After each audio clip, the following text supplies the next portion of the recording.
Hi, I'm Bill Swanson, President of Tri-County Air Conditioning and Heating, and today we're going to talk about heat pumps, what to expect from a heat pump, the benefits and the cons, the pros of having a heat pump and not. Well, first of all, before we can understand what a heat pump is, you have to understand what an air conditioner is. An air conditioner removes heat from your home. This outside unit, when the air conditioner is on, when you walk outside and this fan's blowing, you feel warm air coming out of the top of this unit. That's removing heat from your home, which makes your house cool. This outside unit, there's a coil here that gets warm.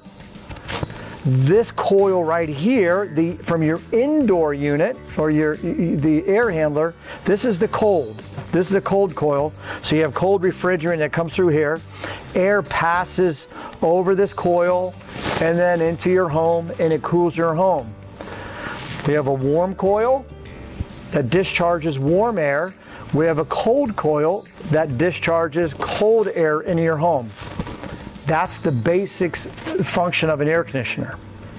So once you understand that, now I'll explain what a heat pump is. A heat pump is a reversing valve. There's a couple other controls associated with it, but basically a heat pump is a reversing valve that reverses the flow of the refrigerant, so that this coil that used to get hot on the air conditioning mode now reverses the flow of that hot gas, and it makes this coil hot, and then it makes this coil cold. So it's reversing the temperature of these two coils. So in the heat pump mode, the hot refrigerant comes into this coil, of course taking your 70-degree air and warming it up to 100, maybe 110-degree air, and it warms your home. During the heat pump mode, this coil in your outside unit is cold, and you put your hand over it during the heating, and it's really cold.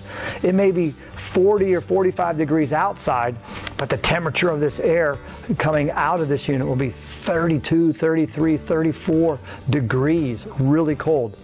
A heat pump is basically this part that reverses the flow of the refrigerant.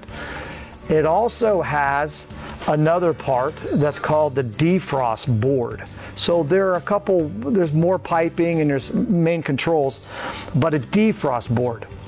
What is a defrost board?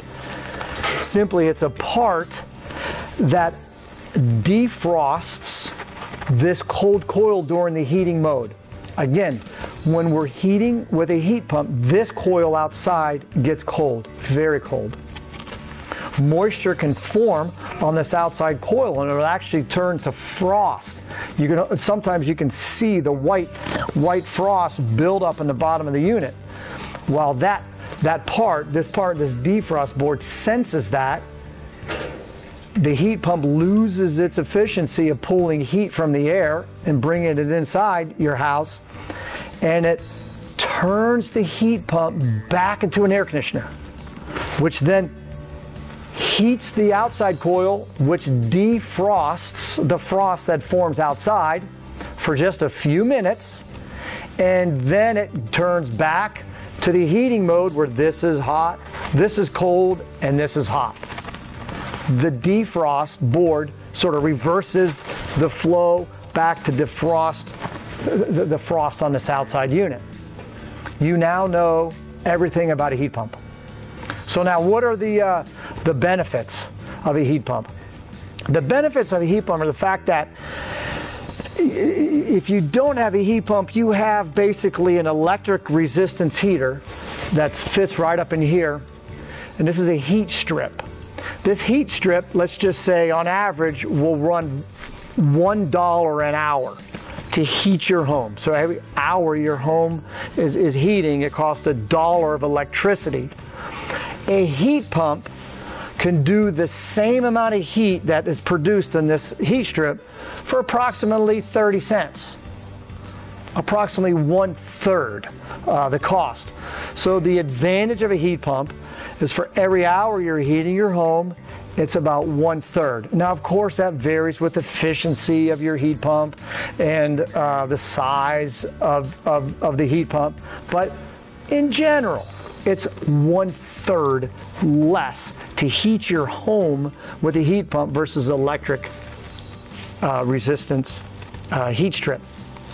That is the advantage. What are some of the disadvantages? Some of the disadvantages are the cost. The initial cost of a heat pump could be from $500 to $1,000 more than your electric resistance heat strip. So how many hours will that take to pay for the difference? It all depends on how often you use your heat. If you like to keep your house 72 degrees year-round, or 78 cooling and 72 heating, most likely you're going to use a lot of hours. But if you're one of those heating customers that you just want to take the chill out of the air in the morning, and then as soon as the chill's gone, you turn the heat off, and you may run it for 15 days a year here in Southwest Florida, you may consider just sticking with your electric resistance heat strip. It's simpler, fewer parts to fail, and it really does a good job of heating, because there's a couple other weird things that occur with the heat pump.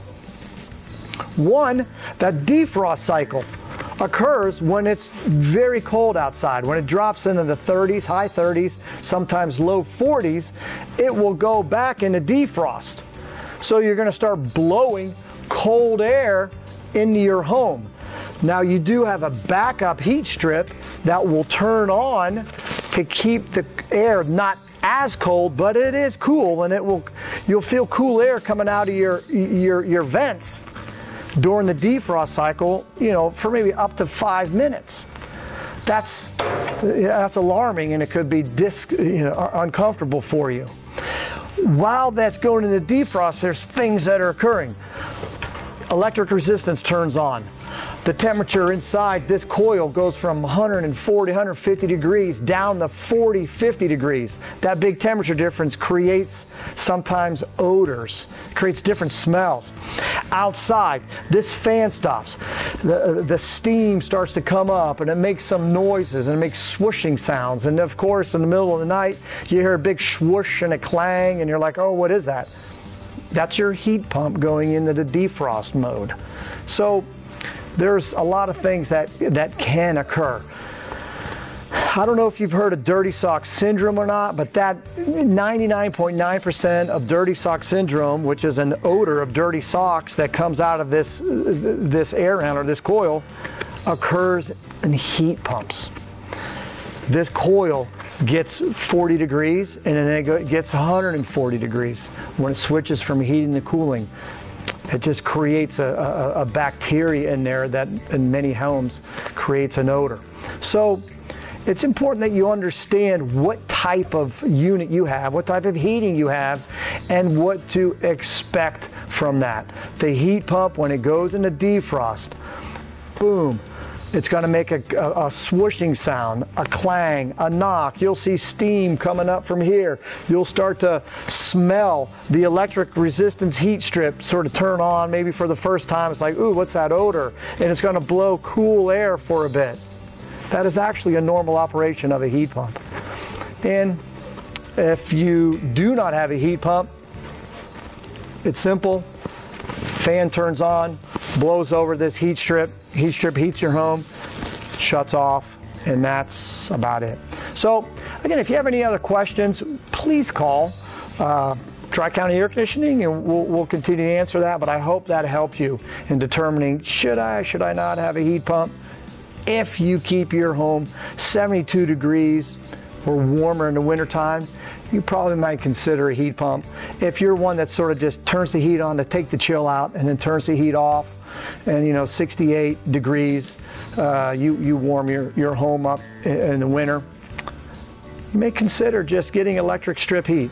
Okay, I'm Bill Swanson, signing off. Hope that helped. No matter what the weather, Tri-County.